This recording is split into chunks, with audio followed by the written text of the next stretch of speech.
अस्सलामुअलैकुम नाज़रीन, नौशर फ़रोज़ का खबर शामिल कयूं था। बशीर हुसैनी विस्तड़ो जी पूरे मुल्क जी ज़िले नौशर फ़रोज़ में भी हल्की हल्की सर्दी जी शुरुआत थी वई आहे, जंहिं सबब खुश्क मेवा ड्राई फ्रूट्स की ख़रीदारी में तेज़ी अची वई आहे। सिंध जे नायाब सस्ती सौगात बोही मुंग जी ख़रीदारी उरूज ते आहे। वधीक तफ़सील मालूम करण लाइ आवाज़ सिंध जे रिपोर्टर बशीर हुसैनी विस्तड़ो लाइन ते मौजूद आहे। वधीक उन खां मालूम कयूं था। जी बशीर हुसैनी, तफ़सील खां आगाह कजो। जी बिल्कुल, असां चौंक में मौजूद आहियूं। हिते बेही मुंग जंहिंखे बोही मुंग बि सॾियो वेंदो आहे, उर्दू में मूंगफली सॾियो वेंदो आहे। सियारे अचण शर्ती हीअ जेका सिंध जी सौगात आहे, इहा बिल्कुलु तमामु माण्हू वॾे शौक़ ऐं चाह सां ख़रीद कंदा।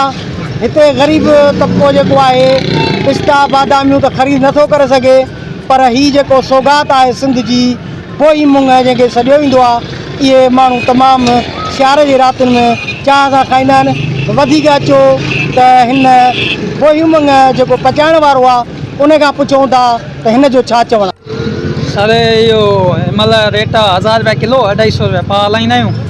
ऐं माना अॻे साल बि इहो ई रेट हो, इन खां पहिरियां बि इहो ई रेट हो। 2022 खां वठी रेट इहो आहे। इन खां पहिरियां हूंदो 2022 खां 500 रुपया किलो हलाईंदा हुआसीं। हिनमहिल छा आहे, बरसातुनि खां पोइ रेट चढ़ी आहे, सो बि ग़रीब गुरबो ई खाई थो वञे। बादाम पिस्ता कोन था वठी सघनि, उन्हनि जा रेट क्वालिटी त सुठी नज़र अचे। हा, क्वालिटी असां वटि हिन खां बि सुठी आहे, उहा 1500 रुपया किलो आहे। असां ॿियो नंबर क्वालिटी हलाईंदा आहियूं जेकी 1000 रुपया किलो हलाईंदा आहियूं। इन खां घटि वारी बि आहे, उहा 500-600 रुपया किलो बि आहे। मूंगफली वठण आहियूं जेके तमामु घणियूं असांजे लाइ बहितरु आहिनि। सर्दी आहे इन जे करे, छो जो असांखे सर्दी में तमामु घणियूं वणंदियूं आहे हे मूंगफली असांखे।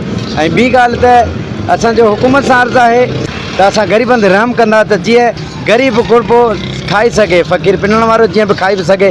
फ्रूट तमामु घणा महांगा थी विया आहिनि, जेके बि आम मेवा आहिनि सर्दियुनि जा, आसमान सां रेट उन्हनि जो लॻो आहे। बल्कि असांजे लाइ ग़रीबनि जे लाइ मूंगफली बहितरु आहे तमामु घणी, असां वठी बि सघूं था। ऐं गुज़ारिश इहा आहे तव्हां सभिनी भाइरनि खे त महिरबानी करे हुकूमत सां ॻाल्हाईंदा कंदा ऐं जेको आहे सो ग़रीबनि जे लाइ रेट अघु ई किराईंदा। हींअर ताईं असांजे बेमूम खाइण सियारे जी सीज़न जीअं शुरू थी वई आहे, सो बादाम पिस्ता त हींअर खाइण खां वॾा आहिनि।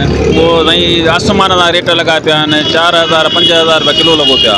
सो हे असांखे 1000 रुपया किलो मिलंदा आहिनि। सो 12 बचनि लाइ बि असां वठी ईंदा आहियूं। सो हीअ माशाल्लाह हींअर जीअं सियारे जी सीज़न आई आहे, सो इन करे हीअ माना सियारे लाइ बहितरीनु आहिनि। हिनखे असां बेमूम बि चवंदा आहियूं, खाजा बि चवंदा आहियूं, उर्दू में हिनखे मुनफली बि चइबो आहे। जी, उहो साईं खाइण खां वॾा आहिनि, आसमान जा रेट आहिनि साईं। 5000-6000 रुपया हींअर किलो आहे। हीअ 1000 रुपया, हिन में माना 150 मिले थो, हू त 50-100 जा कोन मिलंदा न साईं। सो हे वठी माना टाइम पास करे ॾियूं ॿार लाइ बि असां वठी ईंदा आहियूं साईं। कैमरामैन अहमद ख़ान विस्तड़ो सां गॾु बशीर हुसैनी विस्तड़ो, आवाज़ सिंध, नौशर फ़रोज़।